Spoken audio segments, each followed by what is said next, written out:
Assalamualaikum warahmatullahi wabarakatuh. Pelajaran selanjutnya yang bisa kita ambil di kitab Ihya Ulumuddin tentang rahasia puasa. Di situ ada pembahasan lagi, yaitu tentang target ibadah puasa. Jadi target orang berpuasa.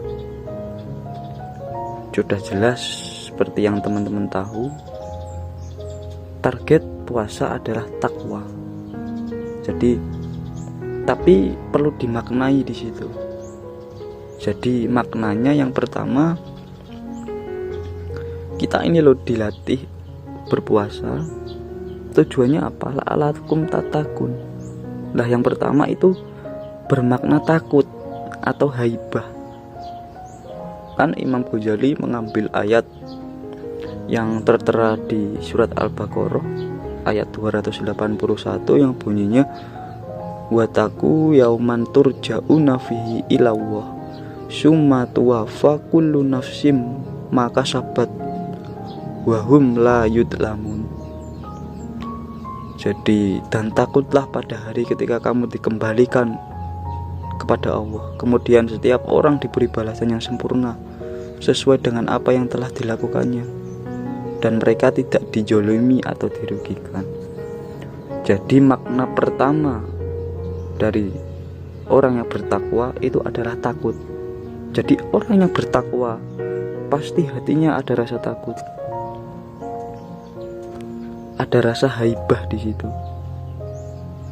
Lah ketika kita berpuasa kan begitu, kita menahan diri, kita tidak berhubungan suami istri. Kenapa kita takut di situ? Dari mulai pagi sampai menjelang sholat maghrib, kita kan disuruh menahan di situ. Kita jangan sampai menyakiti hati orang lain, mencaci maki orang lain. Jadi ada rasa takut di situ. Terus yang kedua itu maknanya bermakna taat. Orang yang bertakwa pasti taat kepada Allah. Nah, seperti firman Allah di surat Ali Imran ayat 102 yang berbunyi, ya ayyuhalladzina amanu taqwaha haqqa tuqatih wala tamutunna illa wa antum muslimun. Lah mungkin teman-teman sering sekali mendengar ayat ini ketika mungkin ceramah khutbah Jumat, ceramah-ceramah di masjid, pengajian-pengajian.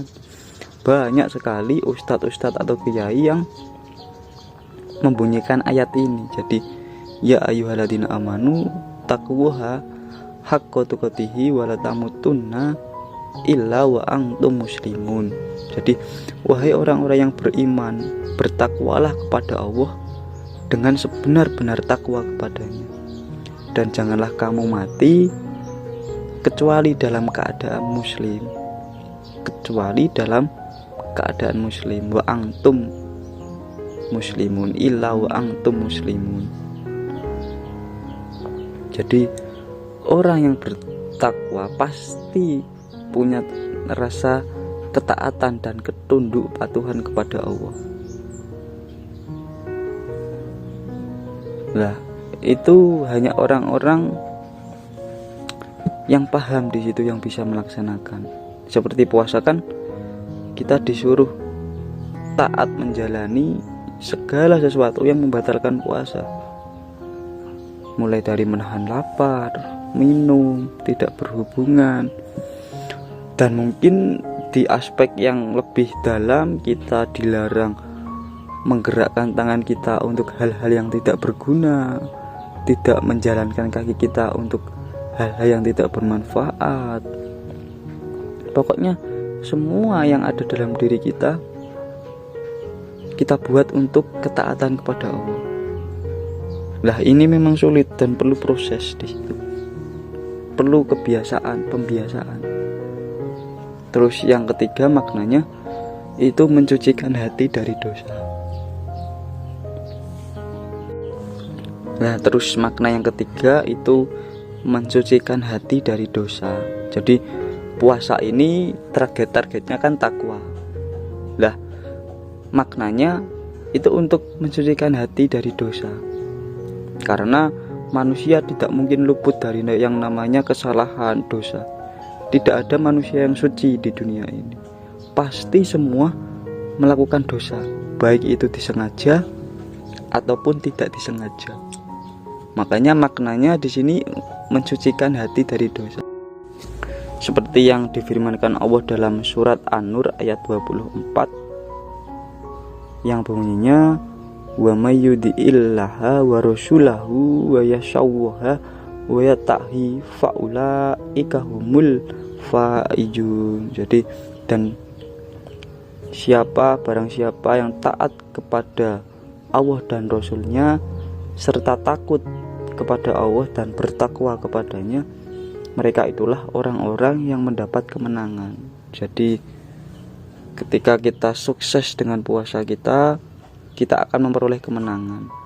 Jadi setidaknya introspeksi dirilah selama 1 bulan puasa. Kan sebentar lagi kita mau menyambut bulan suci Ramadan, sebentar lagi.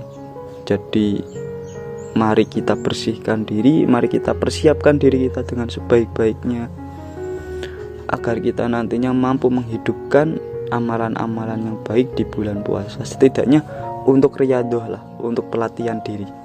Dan nanti ketika kita sudah keluar di bulan Ramadan, kita bisa mengontrol diri kita, terlebih lagi mengontrol hawa nafsu. Lah, nanti di situ kita mungkin akan sedikit menemukan hikmah-hikmahnya, rahasia-rahasia puasa. Kalau kita beneran niat mau memperbaiki diri di situ. Lah, itulah yang dijelaskan di kitab Ihya Ulumuddin bagian Asrorus Syiyam, yaitu rahasia puasa. Lah, kalau kita ingin menemukan rahasia puasa, ya kita jalani di kehidupan kita. Karena yang tahu kualitas puasa kita itu hanya diri kita sendiri dan Allah. Orang lain tidak akan pernah tahu. Karena puasa itu hanya untuk Allah, dan Allah sendiri yang akan membalasnya nanti.